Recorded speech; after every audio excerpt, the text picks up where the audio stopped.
Hello, friends. Daoist wisdom has stood the test of time, shaping sages and healing lives for millennia. It's a study of growth and healing, learning to work with the laws of nature rather than trying to progress by forcing our will upon the world. And by learning to follow these simple rules, life flows much more smoothly.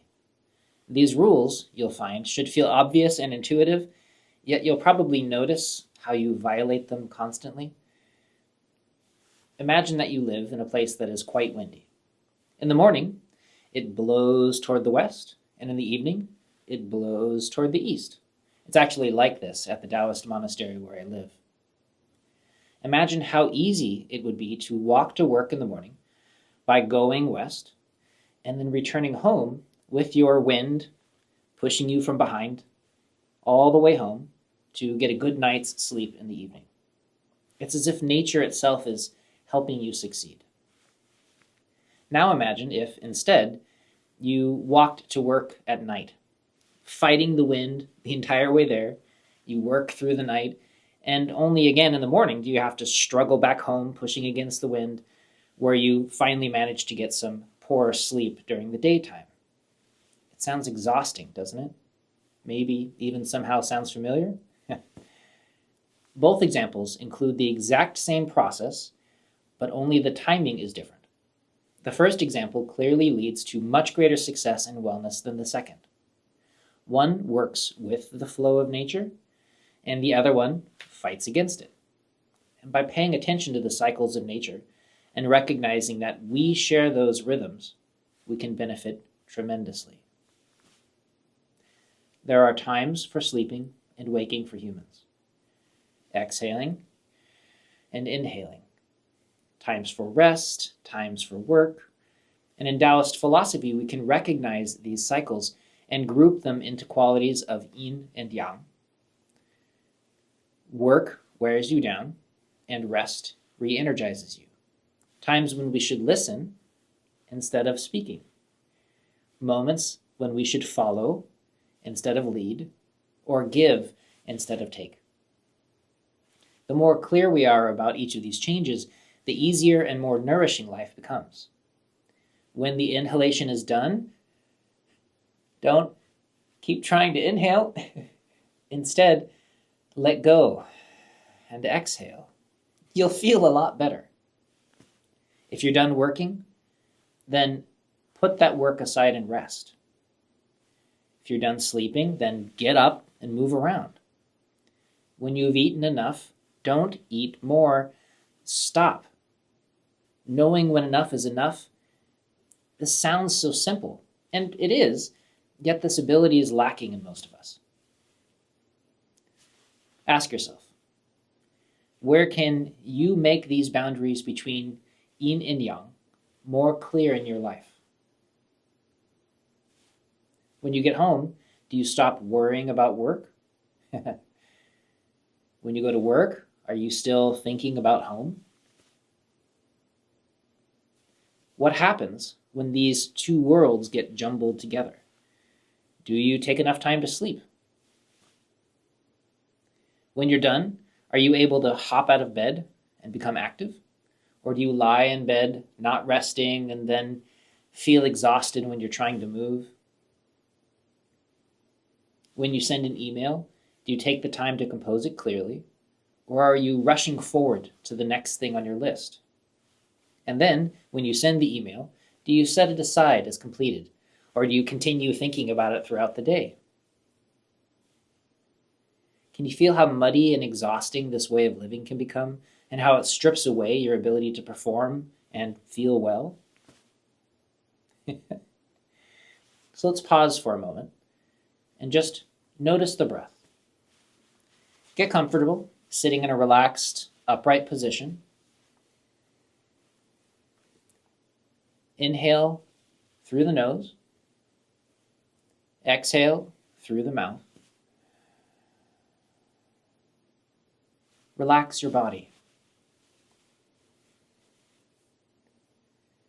As you inhale, feel the sense of peace deepen in your system.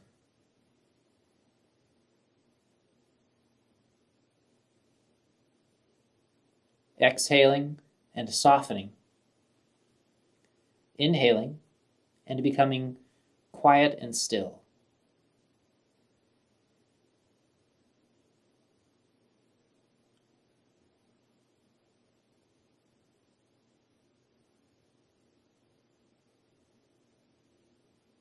Pay attention to the shift in your body as you let go. How the inhalation and exhalation support each other.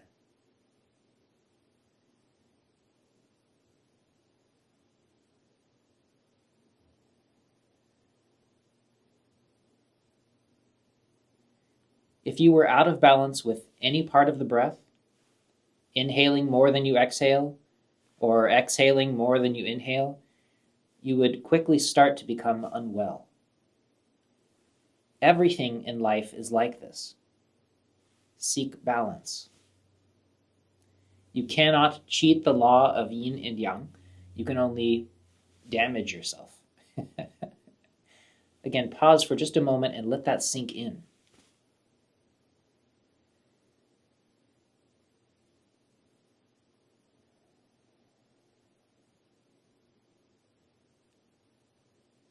Let's try another exercise. Lift your shoulders toward your ears and hold them there. A bit uncomfortable after a moment, isn't it? Many people live their entire lives with this tension wearing away at their sense of well-being and comfort. Now, let's try 2 ways to get your shoulders back down where they want to be. First, pull your shoulders down by tightening your lats and pushing your elbows down. Sure, it gets your shoulders back down, but it actually doubles the amount of tension that you were experiencing before. So, lift your shoulders back up, and this time, to lower them, simply let go of the tension holding them up. Let them fall naturally into a good posture without effort.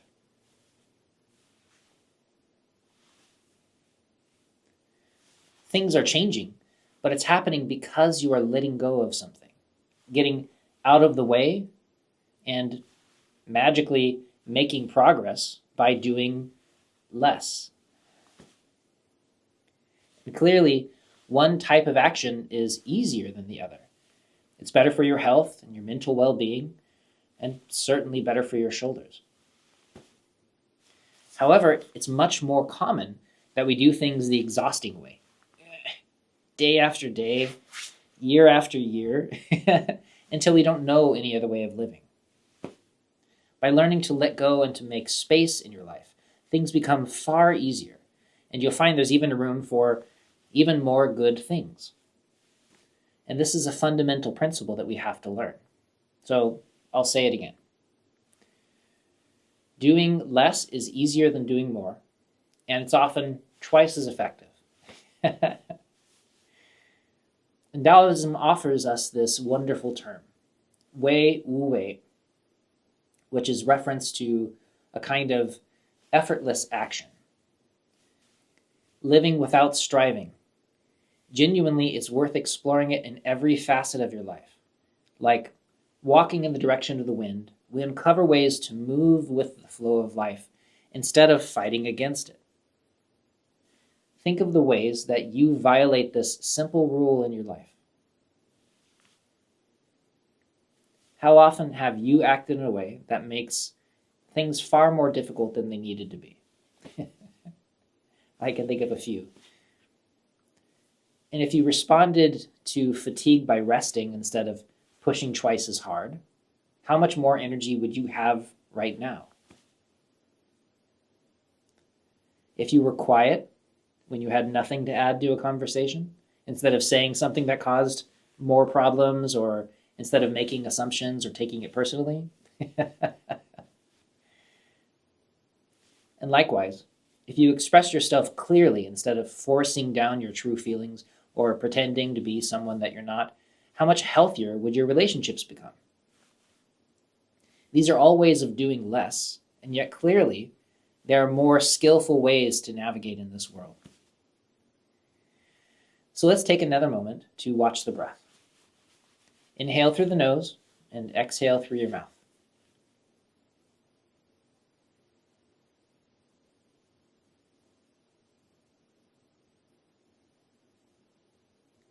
Notice your habitual tendency to control the breath by forcefully inhaling and exhaling.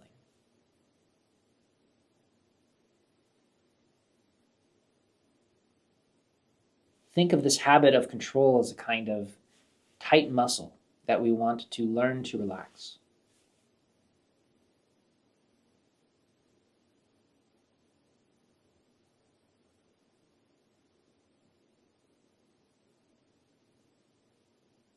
And this is an effective and straightforward way to practice letting go of the tendency to push harder than you need. Instead, fall into a kind of quiet, open space, allowing the breath to happen naturally on its own, just as when you're asleep.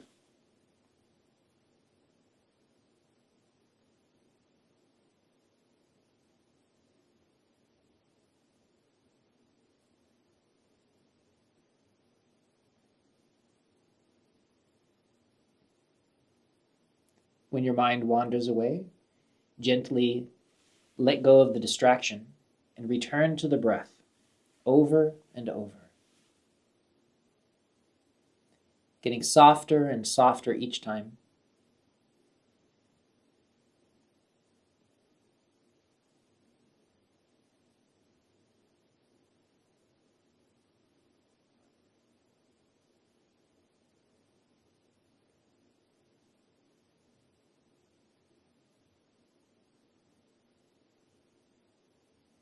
The part of you that habitually overdoes things, overreacts, or over-controls parts of your life is the same part of you that wants to control your breathing and your focus.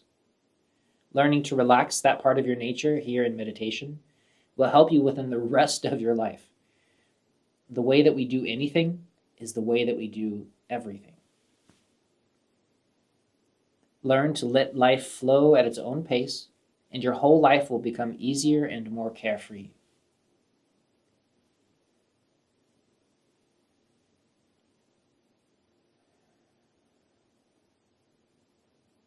Ask yourself, what obstacles can you let go to allow your life to become easier? By making a change through release rather than through adding more effort, life becomes far simpler and less exhausting.